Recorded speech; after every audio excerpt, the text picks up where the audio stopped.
નમસ્કાર સાથીઓ, હું ખેડૂત આગેવાન ભરતસિંહ ઝાલા.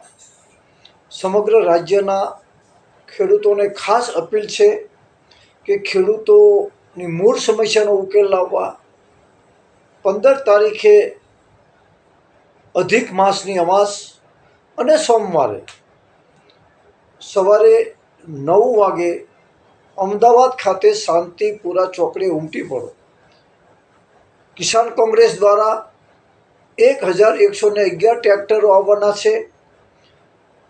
કિસાન સંઘર્ષ સમિતિના અન્ય ટ્રેક્ટરો અને અમારા ક્રાંતિ સંગઠન તરફથી પણ ખેડૂતો અને ખેતી સાથે સંકળાયેલો બહોળો વર્ગ પણ આ યાત્રામાં આવવાનો છે.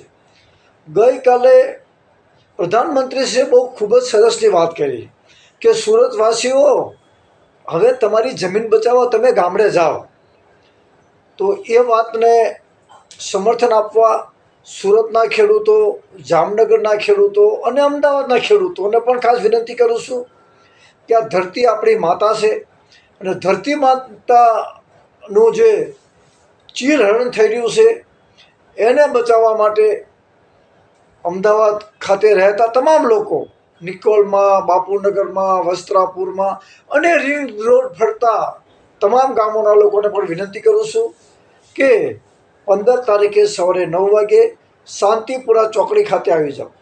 દોસ્તો, કિસાન અધિકાર મંચની યાત્રામાં ખેડૂતોના દેવા નાબૂદી, ખેડૂતોને કાયમી યોગ્ય ખેતી ટકી રહે એ માટે નીતિ બને અને ખાસ કરીને પશુપાલન કરતાને પણ દૂધના 1 લીટરના 100 રૂપિયા મળે, ડાંગરથી માંડી ઘઉંના ઉત્પાદનના પૂરા ભાવ મળે અને ટોટલ ઉત્પાદનની ખરીદી કરે. એ રીતે ટોટલ ખેત ઉત્પાદન, કપાસ હોય, મગફળી હોય કે અન્ય પાકોના પૂરતા ભાવ મળી રહે એવી વ્યવસ્થા કરવા માટે સૌને આમંત્રણ છે. જોઈ ન રહેતા જોડાઈ જજો. તો તમામ લોકો 15 તારીખે સવારે 9 વાગે શાંતિપુરા ચોકડી ખાતે ટ્રેક્ટર યાત્રામાં જોડાવો. જે દૂર દૂરથી જે લોકો ટ્રેક્ટરથી આવી શકે એવા નથી, એવા લોકો બસમાં, ટ્રાવેલ્સમાં કે પોતાની ગાડીમાં પણ આવી શકો છો. અમદાવાદ શહેરના લોકો પણ શાંતિપુરા ચોકડી ખાતે કિસાન અધિકાર યાત્રાનું સ્વાગત કરશે અને અમે પણ સંપૂર્ણ રીતે કિસાન અધિકાર યાત્રાને સમર્થન આપ્યું છે. તો જોઈ ન રહેતા જોડાઈ જજો.